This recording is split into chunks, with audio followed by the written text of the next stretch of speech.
Hi, everyone. Welcome to Conversations and Plugs. My name is Cliff. And yeah, we are here again. Wangu. Hi, everyone. My name is Wago, and this episode is very interesting because we're switching things up a little bit. We're going to take a look back at what essentially was our season one. It was our 7 episodes, Yeah. a diverse group of guests Yeah. across over 4 sectors. Yeah, correct. Yeah. And it's important, I think, we do some sort of reflection from our 7 guests and also just look at what we saw across those episodes. What we learned. And what we learned. I learned so much. Oh, yeah. Yeah. For me too. And that's why we're here today. And so, yeah, we can get started. And some of the things that we did was just look at all the episodes and just probably pick out a couple of themes that we thought were interesting. So you guys as a community, please, on whatever comments, whether it's on our community pages, you can tell us what you saw. This is from our lens and purely ours. So we are the guests today. Yeah. Yeah. So, and even to start off, I think one of the things I put up was, so we need to name our community because I've realized, and please subscribe. Yeah, it helps grow our community and helps us continue to bring this content. So I put a poll in our community page. So please go there, look at the poll. We were wondering what to call our community. Yeah. Yeah. We have our favorite. What are your options? I think it was PlugNation. PlugNation. And CNP, what? CNP something. My favorite is PlugNation. Yeah, I think for all of us, it's PlugNation. That's why we can't even remember the other one. Yeah, because I think the essence of a lot of feedback that I'm getting from the episodes, it's that they're essentially, this is a knowledge transfer exercise. Yeah. It feels like African stories were told to us, and they changed our lives through generations being told the story of our history. And I feel like this is what the entrepreneurs that are on this podcast are doing for me. They're showing me the light. I used to think I was not made for entrepreneurship, but I do think that everybody has their own inner entrepreneur because it's all about finding a problem and solving it. Yeah. And I like that you say you did not think you were an entrepreneur, and probably I think also going through the past 7 episodes, you realize that for me, I've always believed you give meaning to something, right? And you bring it to life. And I think all of us have some sort of entrepreneurship streak. But I think some of our guests were very quick to remind us how glorified that thing can be and how much of a pedestal it's put. And you're all just people of the same community, just trying to figure it out. None of us have the answers.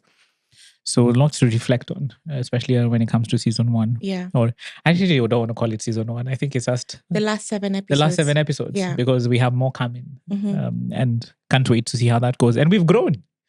I don't think I'm the same person. Remember when we walked in, and big up to Summer Box as well for Doris and Dushi and everyone else in terms of just guiding us in terms of how to do this. But I remember walking in and we were so nitpicky.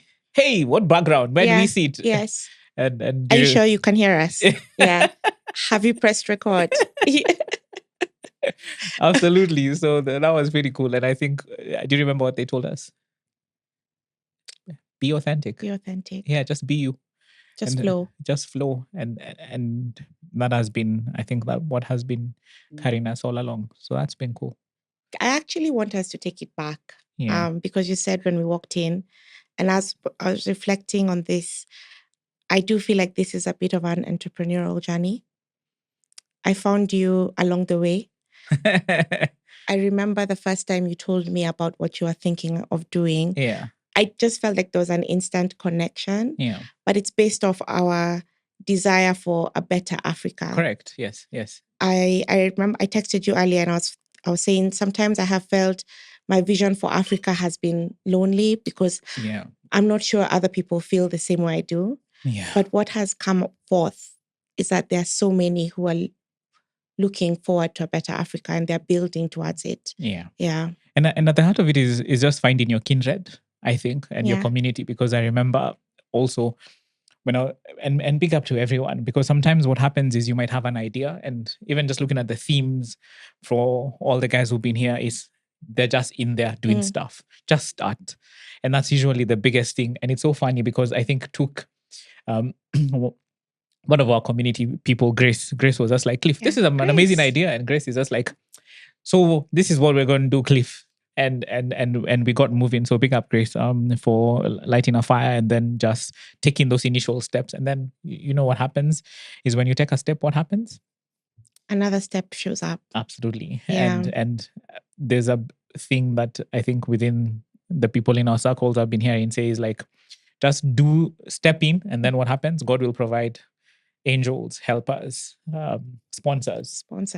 And I don't mean literal sponsors, but just people who will put your names in rooms and places as well. Yeah. So that's been pretty exciting with Conversations and Plugs. The vision started in the vision in session. Cliff's Jack Ma moment was my Jack Ma moment. His visioning moment was in his dining room.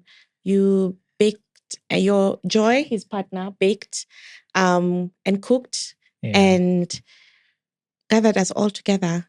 Yeah. And you shared your vision. Absolutely. And I and sometimes I think the thing that stands out most usually for now is you can't go anywhere alone. No. And yes, you've got to choose the right partners. You've got to choose the right people. And so I called people around me who we sort of have common things that we talk about. Yeah. And I was like, hey, guys, brought them for breakfast in the kitchen. And I was like, guys, I have this idea. And if I don't do it, I just feel like, I will have done myself an injustice, because we talk about all these things and guys are like, Cliff, just go and talk about the same things you talk about to other people on a bigger scale. And I was like, okay, let's try this. And so we visioned in the kitchen, and Conversations and Plugs was born. And everyone brought their best selves to the table, all the way from, say, whoever does creative, production. Everyone brought their best selves in terms of, and which was beautiful to see, because everyone who brings this podcast to life has something unique to offer. But I don't think we would have done what we've done with a few episodes if everyone wasn't carrying something. Yeah. And if everyone wasn't bought into the vision, I mean, all the way to the website, everyone just brought something. And sometimes it goes to show it's not just money, but also what you have to offer, and you can actually exchange value. And so that for me has been the biggest lesson also, just doing this podcast too. So I don't know what your experience has been, Wangu. It has been, I don't think I will be the same person again. Yeah. I definitely envision myself. My vision in sessions of my life have completely been transformed, because I'm now very alert at what kind of problems are around me. Yes. And how can I be a solution to these problems. Something that's very clear for me is that Africa, everyone keeps talking about the youth bulge, and it's clear. We don't have enough industry. The size of industry is not big enough to absorb the workforce that's coming in. And the only solution for us is innovative industry. It's entrepreneurs who are going in and starting on a dream and then employing 1,000 people. Yeah. Across several businesses. Correct. Yeah. And this was our little contribution to this dialogue and this narrative, because I think you and I talk about this all the time in terms of, I think when you leave Kenya, go to another country, cross to the west, go down south, you realize Africa is huge, right? And you realize we have a lot of commonality, but also a lot of different things, especially when it comes to policy and things like that. But businesses are businesses. Yep. But you realize how much the barriers and how, because we are kept apart, kind of reduces our potential. I mean, your market goes up exponentially once you're opened up to Ethiopia, once you're opened up to Tanzania. Extremely, and just makes you wonder if you had access to those markets, not just for exploitation, but just to exchange ideas and just grow our economies, exchange resources. And I feel it's a big injustice. And this podcast was going to be one of those where we looked at, and especially I remember during Kevin's episode when he talked about find things that move society forward. Mm-hmm. We feel this will move the needle a little. Yes. But we are throwing our rings in the hat to just take part in those conversations. This is a real arena. Yeah, it is. Yeah. It is. And it's been pretty cool. So do we Let's dive in into our themes? We're already way in. way in. But those are the reflections so far.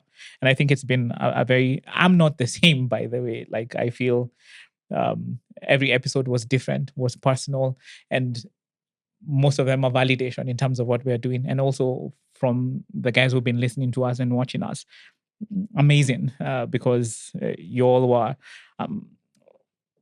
some of the comments I was getting, and all of them, we take them from it's authentic. Thanks for having the honest conversation. Thanks for humanizing entrepreneurship, and that's what we will take. Yeah. Even in this reflection episode. So you want to jump in? Theme number 1. Mm-hmm. Yeah. Purpose fuels resilience. Yeah. Your reflections. I feel that Kevin Mtiso's episode made me understand the breadth and depth that I can go in painting my own vision. Yeah. What kind of footprint do I want to leave on this earth? Yeah. And this earth includes me being a partner, a friend, a mother, a Kenyan, an African. Yeah. I have had a visioning session with myself because I know that I am here to contribute to Africa 2063, but I like that Kevin Africa had 20. 2063. Yeah. I like that Kevin had 2050. 2050, yeah. And for him, everything that he's doing is centered around that. Yeah. And so when the storms come and the water rises, he has an anchor. And it's an anchor, it feels like a covenant that he's put up with himself. And it said, no matter what, I will show up as, and these different aspects. And so I started thinking about the different aspects that I show up in. And what value am I going to use? How am I going to transfer value if those are the aspects that matter to me? Yeah. And I think that's for him what he does. He's looked at his five components of purpose. And everything that he does in life has to reflect one or more of that. Yeah. Moving society forward. Mm-hmm. Purpose fuels resilience. And I think it really does. I have met few individuals who are very clear on their purpose. I think on this past 7 episodes this past episodes was Peter Ndoati and also the other guests. I mean, from one year to, they all seem to have purpose down. And I loved Kevin's, where he was very clear in terms of what he wants to be as a father, what he wants to be as a businessman, and what he wants to do in terms of moving society forward. Yeah. Peter's was also very interesting when he was talking about from purpose to significance. Yes. So he's in the self-actualization part of his life where it's just like, listen, I've built all these things. Now it's time for significance.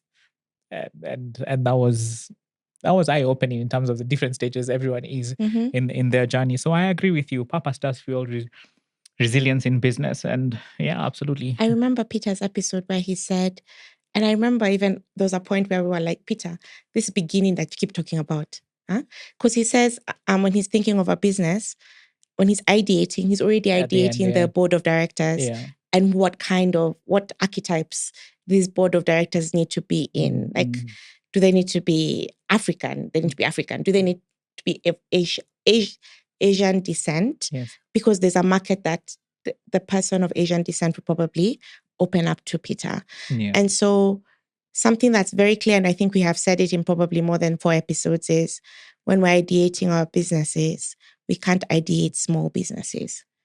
We must ideate global businesses with a global vision and with significance to move society forward. Correct. Kevin said this very clearly. He said, if you want to be $1 billion, if you want to trade in $1 billion value, then you have to find a problem. $1 billion, what was it? Find a problem or a problem that's already affecting a large proportion of society. And then solve that problem and find a way for that solution to move society forward. And that is how you become a $1 billion business. Yeah, correct. You have to be clear that I am trading in billions if I will be a $1 billion company. Yeah. Peter also said it when he was launching Resolution Health. Correct. He said in some town, building in town, and he said it was Resolution like Health. Charter House. East Africa. East Africa. And guys were So like how you visual- illusions of grandeur. grandeur. Yeah, I remember that. Yeah. And yeah. Anyway, so moving society forward with Kevin. So I think Kevin really did say a lot. We move on to our next theme because I can go on and on and on about Kevin. I feel like I'm going to add one more for purpose. Mhm. And I feel like Wandia had purpose in when she was crafting Vivo. And it was about Africans getting clothes that fit them. Oh, yeah. Same to what's her name? Wanjiro. Wanjiro. Yeah. Like Africa must feed Africa. Yes. You had Wandia as well, which is basically surely we must clothe ourselves. Yeah. X%, 50%. So that was some interesting themes coming through in terms of purpose. Yeah, we jump into the next one. Yep. Theme 2. Community is your safety net and growth catalyst. And I think just talking to these guys as well, you can exist in a vacuum. And I think all the way from us setting up this podcast to even most importantly, Peter, existing in a community. And I remember one of my stories came from, especially putting a community together to move this podcast, was I actually attended an event that I was invited for by somebody I worked with. And I entered the room and I saw a certain community, really wealthy community in a room having meetings. And these are the who is who. And I was like, wait, these wealthy people are in a room helping each other and they meet, and there's a whole structure in terms of how they meet and get to move each other forward. Yeah. I found that so interesting. It was like, you know what, we must build more of that. Yes. We must build communities to take us forward. And I remember, if loosely attributed to, for example, one day I went to Stanford Seed, a bit expensive for everyone, but you joined a community of, you went to educate yourself, but you're in a community. Then after you're done, you have an alumni, you're in a member of a community. So I think community is so important and cannot be underestimated. Same to Martin as well, who was in Stanford Seed. Yes. And all our other guests who were meeting, who are finding, whether it's incubators or fellow entrepreneurs, to actually sit around and sort of build their communities as well. I don't know what your reflections were. One thing is clear, that the age we're in is an ecosystem-based age. Yeah. And I'm finding that even within business, we can't really exist. Nature abhors a vacuum. It does. And I do feel that sometimes we lock ourselves in a vacuum and just think like, if I can just get this product without any outside influence, then if I just can craft it, and then when it's time to launch it, that's when the people will come. But a lot of the times is that you need the people to help you build the arc so that more can come in. And I find that even with Wanjiro, with Peter, with Kevin, COVID. Yes, COVID was a real pivot. Yeah. It was a marker. For all of us, I don't think we are ever the same No. post-COVID. Yeah. Majority of our entrepreneurs, of our guests actually spoke about how COVID did affect them and kind of rattled them. Some were pushed off completely and had to swim their way back. Yeah. I do think that community is what also helps you survive the uncertainties. Yeah. I mean, look at Wanjiro. Yeah. Selling potatoes in her community because she's like, hey, people must eat. Yes. And trying to solve a problem, which was getting rid of potatoes because there are many. I'll sell them in my estate since we can't move. And a business idea is born. Which is her company, Wedge Heart Food. So yeah, you must tap into community, and even on a bigger scale. And I agree with you. One of the things I do struggle with is, I mean, community is great, and find yourself a community, mentors, etc. But you must actively seek them out because you don't know it all. You do not know it all. We do not. Yeah, and your community is fuel to a lot of things. They will provide you with knowledge, and within whatever community you're in or you want to build or you want to join, what you'll find is those things we're talking about: mentors, sponsors, people who actually help you get ahead. And so, yeah, we can't underestimate what community does do for entrepreneurs and business. I also think sharing your problem is something very important. Yes. Yeah. Sharing. Something really happened. I don't know if I've told you this. Something happened a few weeks ago where we needed to go to the US. The team needed to go to the US for a really important meeting. But the US Embassy, to get an appointment, is how many? You probably get March 2025. Yeah. So we were at a friend's barbecue, and there were just several people from different organizations. And my colleague said, I really need a US visa, but I won't be able to make that meeting. And somebody just chimed in and said, you know what? There's a clause in these whole terms and conditions for visas that if you're advising, you're strategically advising a US organization, then you can get a visa in 4 days. No way. She went to the US. Sharing your problem. Sharing your problem. Yeah. It doesn't matter. And I know we've been surrounded by a lot of what we call them dream killers. Yeah. Vision stuffers. Yeah. But dream killers, vision stuffers. Hey. Okay. You have to share your story. Oh yeah. The morbidity for if I share my idea or my vision, somebody's gonna steal in. Oh yeah. And but it's the person who implements that actually gets to win. Absolutely. Because you cannot implement if you're not in the arena. That's why the world's best ideas are in graveyards. Yes. The best innovations are in graveyards as well. But yes, absolutely. I think community, and we will continue to build that. And hopefully that's what we're building with Conversations and Plugs. And hopefully we can actually take it even further. Yeah. We can only dream and just see whether we can build our own community of entrepreneurs where we share resources, because that's what we want to do. Just share knowledge.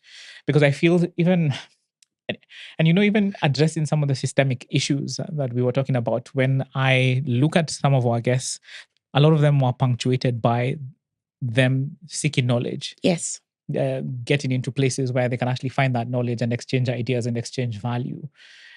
However, even in Africa, I can't help sometimes but feel our education system is rigged in such a way that it just feels just slightly below what it should be. Because the difference between moving a business from good to great is sometimes that knowledge. It's that knowledge. And that education and where to find it as well. Frameworks, models, functions. And these are things that are absolutely available and democratic to all, but we find that a lot of businesses just, don't know where to find them, don't know how to access them.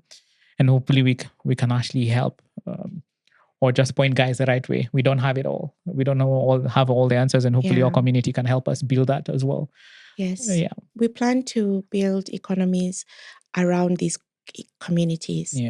Yeah. Because we do not need to go to somebody else's community if we're already providing value within ourselves. Yeah. And we've seen that it's not bias or anything. It's existing already in our country, in our countries in Africa. Yeah. I liked this other theme. Failure is part of the journey, not the end. It's par for the course. Par for the course. Yeah. It's expected. Arm yourself. In the industry I work in, we have this thing called toolkits, right? And it's a list of competencies that, if used or leveraged properly, will give you a toolkit of how to navigate several problems. The problem can be different, but if you have the toolkit, then that means you are competent. You're tooled. Yeah. And I do feel like it is important to arm ourselves for failure. It is important to know that it is expected. And so what tools do I need to have in my toolkit in order for me to leverage and move forward? And I do think that it's a very tough topic. Yeah. But I do feel that Ted Josiah walked us through that. Yeah. I feel like Martin walked us through that. Because their stories were I felt like they were very difficult. Yeah. Yeah. And you know what was so funny about sorry, there was grief? Yeah, there was a lot of grief. There was grief, yes. Yes. And at the heart of them, I felt also was, for example, pivoting. You like using pivot a lot, which is basically all of them rebounded differently. Ted Josiah leaves music and decides to do something different, fueled by something very different. Whether it's failure, whether it's just like this, listen, this is not working for me. I'm tired. I'm tapped out and I want to pivot and do something else. Peter as well, the realization that, listen, COVID decimated my businesses. All of them required people to gather, and I'll do something different.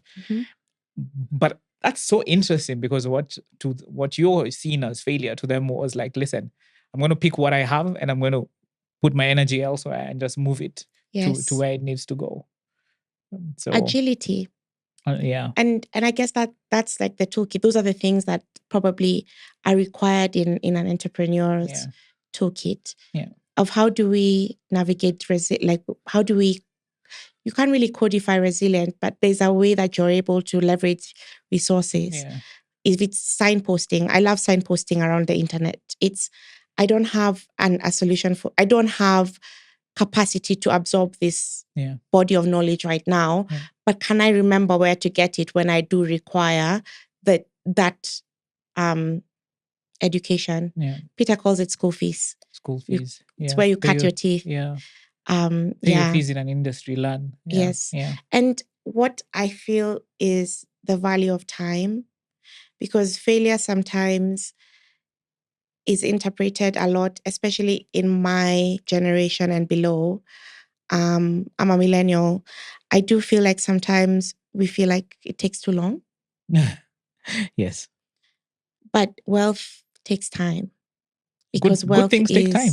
Is experience. Good things take time. Yeah. And I'm now looking at it and seeing that experience is sexy. Yeah. But the getting of the experience is not sexy at all. Yeah.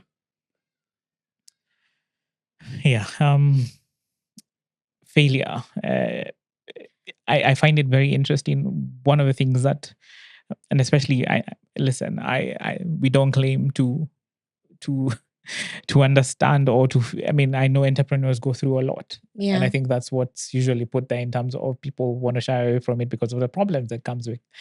And I remember during some of these episodes, one of the things I noticed amongst all our entrepreneurs was like just their willingness to just face the challenges.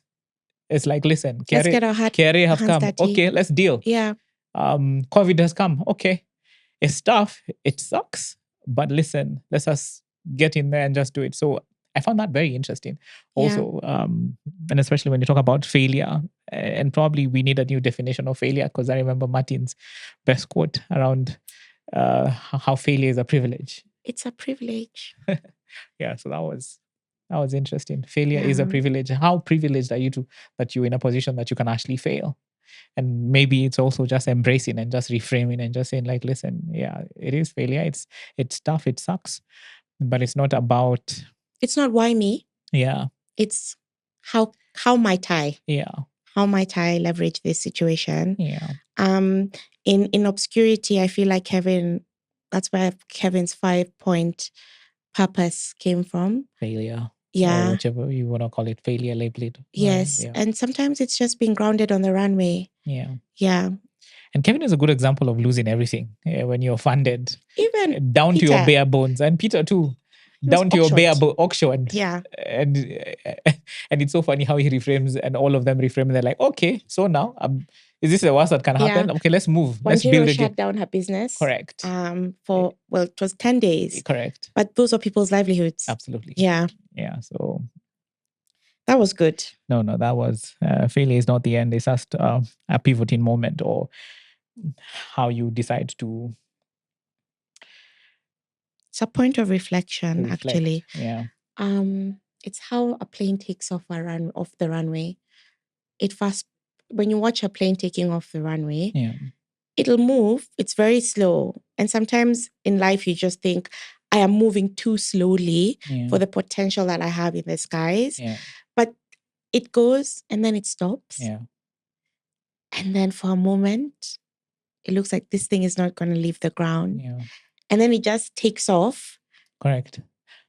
But you know what I like that analogy. And you know what else it does for me as well is in there, I think one thing that was interesting for me was that came to mind was courage.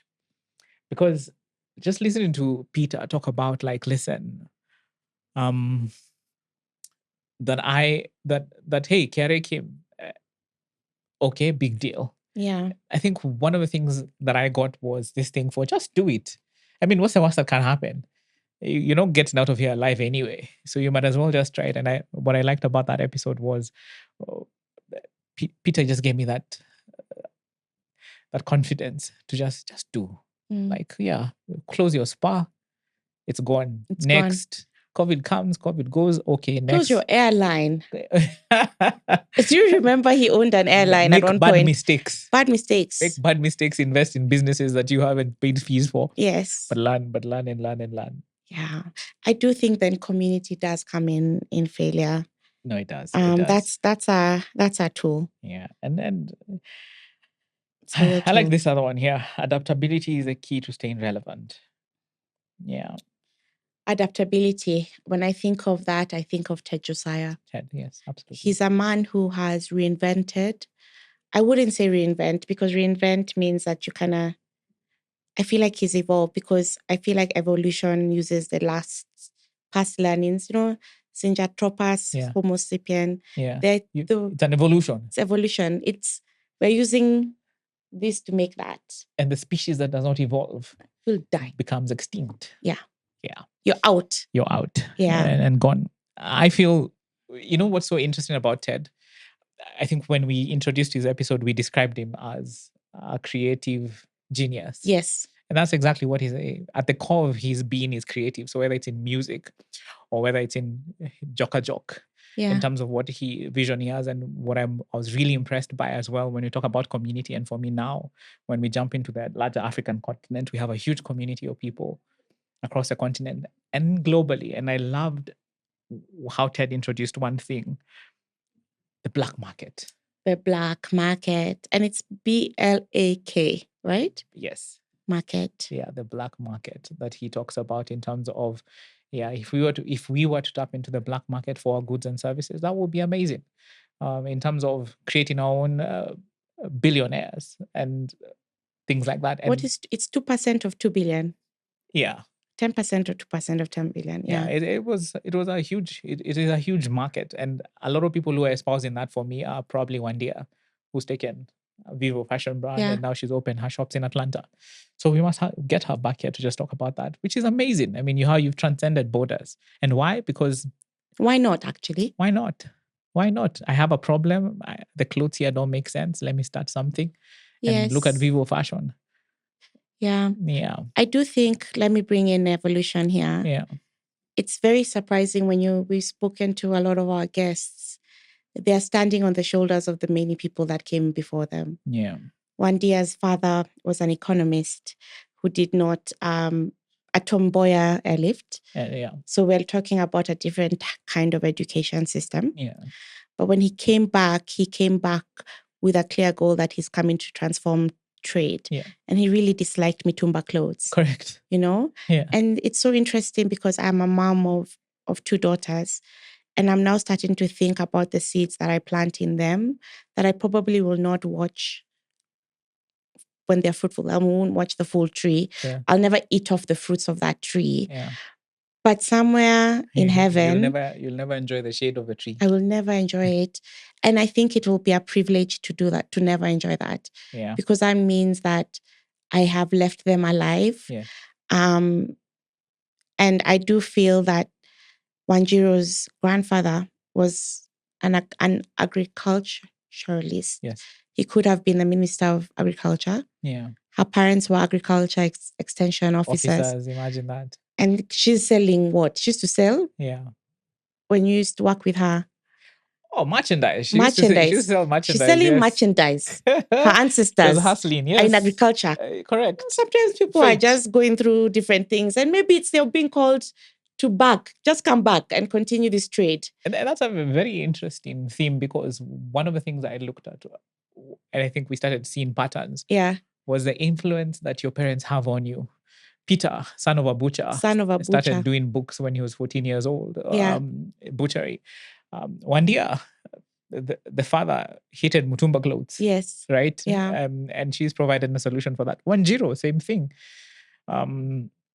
So for me, it was pretty interesting in terms of some of the patterns we started seeing in terms of how inadvertently that you're shaped by your upbringing, the environment that you grew up in. So, because we're really big on trauma right now.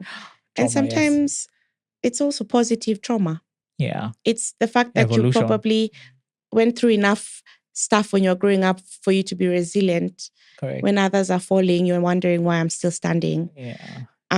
So our past there's good and bad. And sometimes it's very important.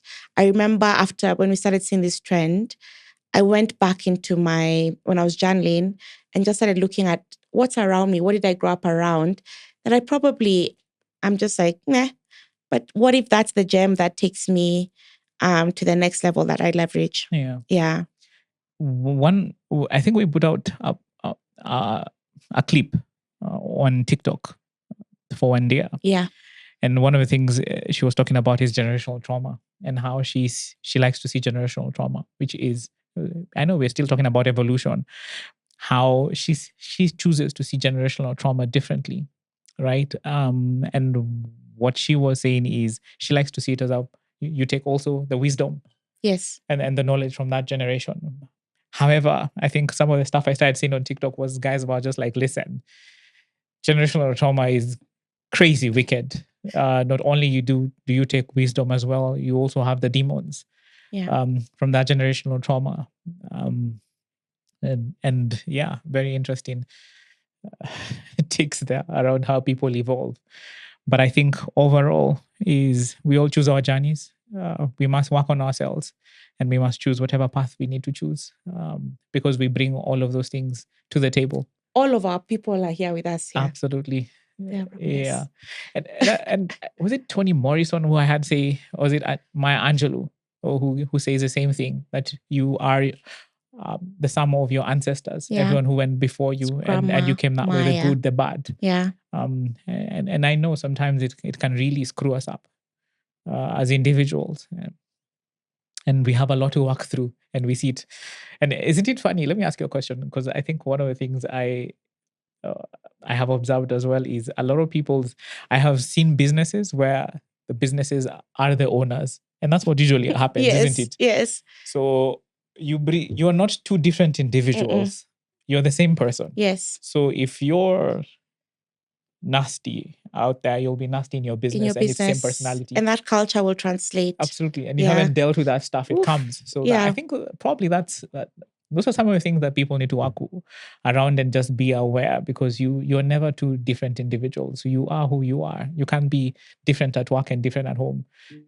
Ultimately, at the core essence of this, you can wear a mask all you want, but you're the same person. You will bring your trauma. You will bring all those things to your business and to who you are. And so, you've got to keep working to address them. Healing is beautiful, and it's still, healing feels like entrepreneurship. You have to get in. You have to get in and figure out that healing. Jump into the arena. Inside the arena.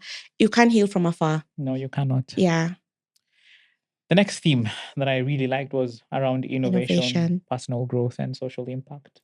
Continuing with personal, what we're talking about, healing. Yeah. Martin's story, so let me tell you, Martin was the first episode we shot. Yes. Yeah? Yes. So we had a lot of audience. We had the entire team with us. It was our first episode. Yes. And we were all excited, and we're like, oh man. So Martin comes, he has the best energy. Yeah. And then we go in. We didn't realize he was doing push-ups. Yeah. Ready to shock us. So he says, he starts talking. He says, suicide, I don't know. He just starts telling his story. Yeah. We could feel the air leave the room. Correct. And we're like, do we stop recording? Yeah. I remember guys were asking, like, do we hug Martin? Because he just drops truth bombs and vulnerability moments. And that was incredible. If you don't do the work will do you. Oh yeah. Because Martin is a representation of what doing the work looks like and how it evolves even to your business. Yeah. And you're a work in progress every day. Yes. Yeah. And even that trauma we were talking about, now I don't know how the analogy goes, but it goes something like this in my head. It is like that thing that you haven't dealt with is like a hurricane. And there's a bull, there's a buffalo, and there's a cow. Mm-hmm. Right? Cows run away from the hurricane. Yes. Buffaloes run into the hurricane because they know, like, listen, I'll use all my energy, pass through this, and I'll quickly get over to the other side. What do cows do? They run so fast, and then the hurricane catches up. And because you have no energy, you will be hard. Yeah. That's the same thing with trauma. And that's the same thing around not doing the work. And then vulnerability was a big thing that I saw amongst all our entrepreneurs. They're pretty vulnerable, willing to share, and it's so funny that, not funny, actually, it was pretty admirable how they're willing to help anyone. Yeah. And one of the things that stood out for me is just how generous they are with their time. Because we only recorded 1 hour, we did not spend 1 hour with everyone. It used to continue 4 hours. Yeah. The parking lot, we're still being schooled. Correct. Yeah. And I think what people don't see is we actually meet all our guests before they come on, and we leave a lot of things out because there's so much to say, and they have so much wisdom, and there's things, even for legal reasons, that we couldn't bring on. And I know guys had questions, and we must have some of our guests back to sort of talk around those things. But we take our time, and some of the stuff that we talked about were amazing, and we will share that in our community even as we proceed. Let me plug this though, that Cliff and I and the team are writing, and so more of these stories will come out in articles, our LinkedIn pages, most importantly on our website. So conversationsandplugs.com. So just get on there. We're still trying to figure out what that will be. So journey with us, even as we try and figure this out. We don't have everything figured out. But perhaps one of my favorite sayings is it Aristotle, who says, "I'm the wisest man in the world." You know why? Why? Because I know nothing. Right? So we know nothing. We're just sharing our experiences, our opinions, and we are more than happy to hear what you guys have to say around all. Spotlighters. Absolutely. Yeah. Just let us know what you guys think, and what themes actually stood out for you guys. Anything else, Wangu, apart from Martin's heart-stopping, like, hey, I tried to commit suicide because of XYZ, and that was quite a journey for me, I think, for all of us. And we were like, yo, this is episode 1.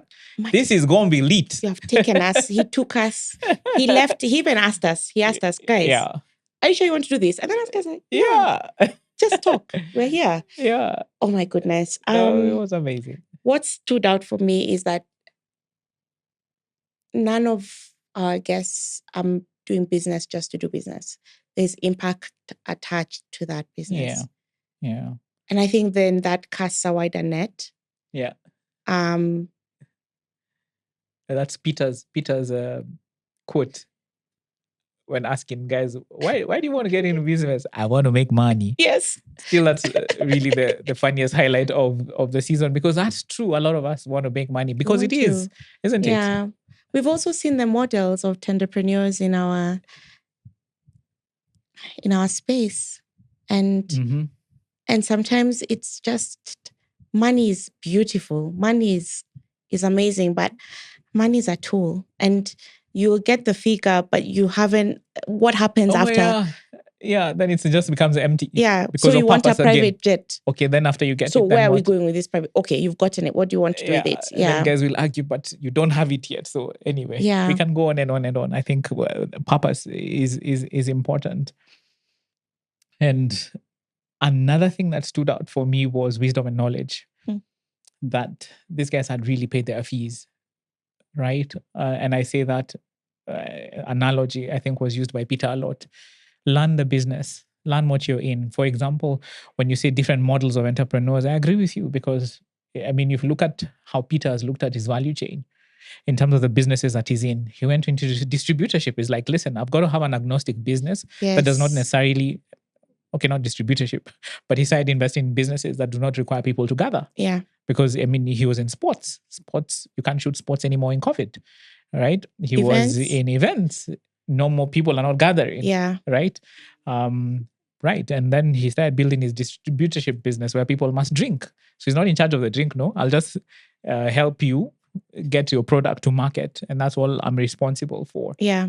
All the way to Kevin, who's trying to figure out a new way of doing business, or a different business model. I don't know what else stood out for you. But Kevin's model I found interesting in terms of the value chain that he was trying to create or trying to tap into, which is a very different model, and people might not understand. But know your business. Know your business. Know what business you're in. Look within your value chain. Where do you want? Where exactly are you? Are you at the bottom of the barrel, just making the least amount of money at the other people who are? Are you going to build those adjacencies? Wanjiro Mambos was interesting for me as well, in terms of value addition, which is one of your... Value addition is it for me. Yeah. I don't understand how we export tea in the raw form. Correct. And then bring it back packaged Tea, at a coffee, premium. Sun-dried tomatoes drives me crazy. Oh, really? Yeah, because my mom went into tomato farming and there was just no value addition. Yeah. She would throw so much produce that it was crazy. Yet you look at a little tin in the supermarket from Italy. It just doesn't seem fair. And I feel like sometimes somebody once said that, how Kenyans drive just reflects society. And on the roads, you meet all kinds of, the highest person to the lowest person, you'll all meet on the road. Yeah. I do feel that our and you traits, all have the same road rage. Anyway. Yeah. Our trait system is a reflection of even how our society works. Absolutely. Or how the powers that be have placed Africa, that we are to just produce and make things leave the continent. Yeah. Ted Josiah talked about leather. Yeah. And the fact that we will export leather to Nigeria. To be eaten as a delicacy. Yes. And people beating their cows. Yeah. Which lowers the value of leather. Of that. But they don't understand that because there's still no feedback loop. Yeah. In regards to innovation, I do feel that innovation is in getting the basics right. And that allows you to run your business. People don't run businesses. Processes run businesses. Yeah. And getting that process right also gives you room to understand the places that you could inject innovation. Yeah. I do feel Wanjiro's story of value addition is, and also value creation, because what you have is a potato, but she has moved 2 or 3 times. Her machines are getting better because her sourcing is getting better from where she gets her potatoes across the country. Yeah. But she's been able to completely close the loop. Yeah. Take the feedback back to the farmers. Yeah. And I feel like that's what Ted is trying to do again with his leather. Yeah. But it's funny how when Wanjiro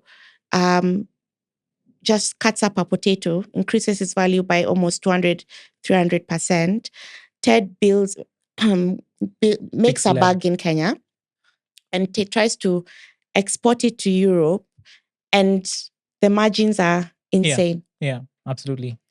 And I think it wasn't lost on us in terms of, I think sometimes Africa, in as much as it's beautiful and all these fantastic narratives around all the resources that we do have and all the promise and the young bulging population, but all that will go to waste if we do not harness those things in an intentional way, and especially around policy. Yeah, I think sometimes we're self-sabotaging in terms of leadership. I think those are some of the things in terms of us participating in those policy making as well. And I think one of the things I remember hearing from Kevin and Peter is you must participate. You must. Because if you're not on the table, you're on the menu. Absolutely. Yeah. And we must participate and have those conversations around policy making, just to make sure that our voices are heard, and that the political class and the ruling class are making laws that are equitable. Across the board. Yeah. And that are fair and that are enabling people to actually thrive. Yeah. And that's where we are, as opposed to stifling growth, which, because you don't want to make your people slaves. No. We must pay taxes, absolutely.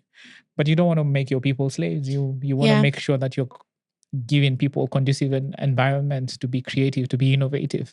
Ted Josiah did say that. He said, I don't want your aid. I just want an level playing field. Yeah, absolutely. And let me earn my own on this level playing field. And the more we dive into this, the more I can't help but just feel like systematically, like you just taste it, it becomes even more tangible. Yeah. And the more you read about it, the more you hear about it, the censorship, but that's why democratization. Yeah, I'm like, then let's find our own solutions. Like, why are we looking out? right? Let's do what we must do, and it will take a lot of political will. It will take a lot of conversations like this around business and making sure that we have a good level playing field, that we are pushing people to make the right decisions. But we must participate. We can't just be food on the menu, and we must challenge the status quo and the powers that be. That, come on, there's more at play here. There's generations coming after us, and we must tell stories of people who look like us, doing things that are extraordinary. And that's why I can't wait for our guests who come from across the African continent, entrepreneurs who are doing things from different countries: South Africa, Ethiopia, Ghana, Congo. So we can't wait to feature people so that we can just see ourselves, understand business models. I'd love to hear about, for example, value addition in the Congo. Absolutely. Because that's a region that has been depleted.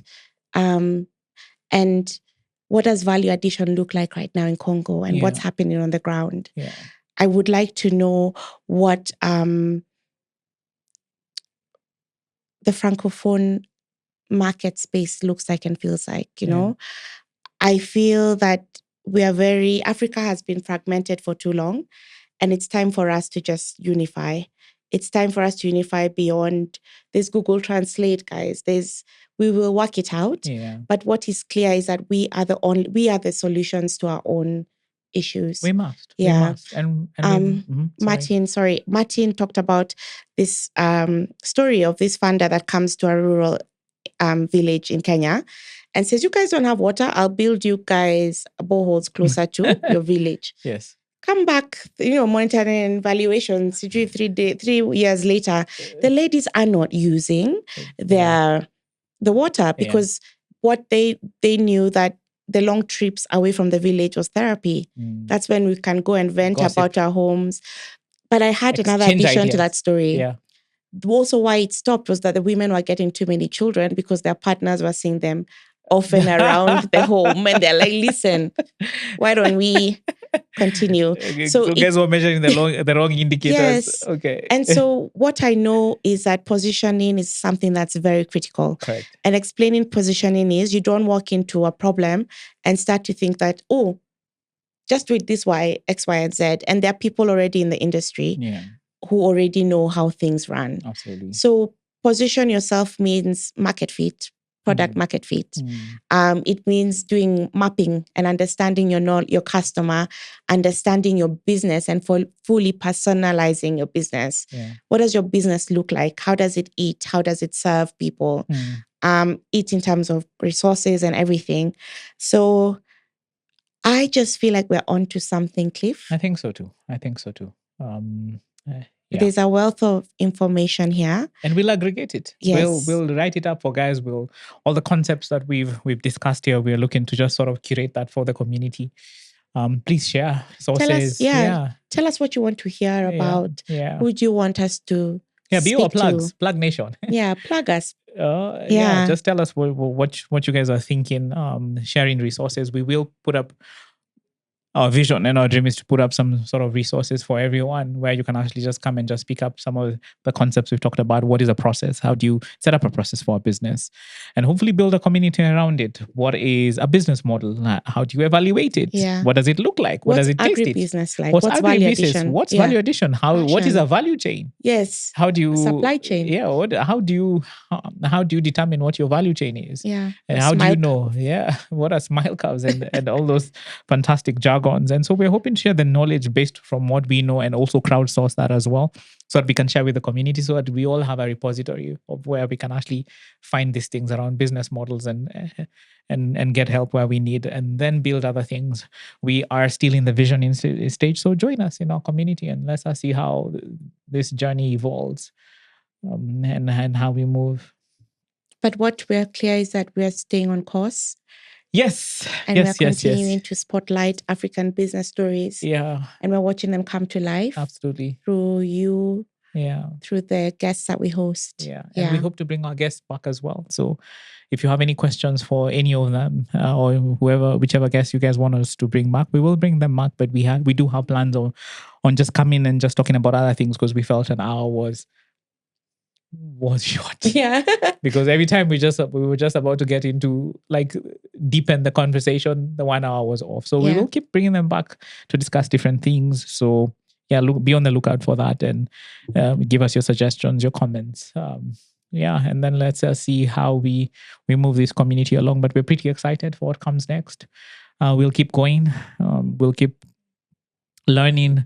We'll keep staying hungry, staying foolish. We know nothing. So a lot of these things are our own opinions based on our experiences and what we've learned. But yeah, stay sharp. Join us. Yeah. Keep subscribing. Share. Tell a friend, and then we will see how to engage you guys. Hopefully we will have a live recording at some point. Yes. We will have a couple of events with our entrepreneurs, and I hope you guys can come along so that we can all learn, we can all share, we can all plug each other into our businesses. But yeah, don't go at it alone. Join a community. So join our community. So can't wait for that. Yeah. And until then, keep believing in your purpose and stay connected. Stay connected. Yeah. Over and out.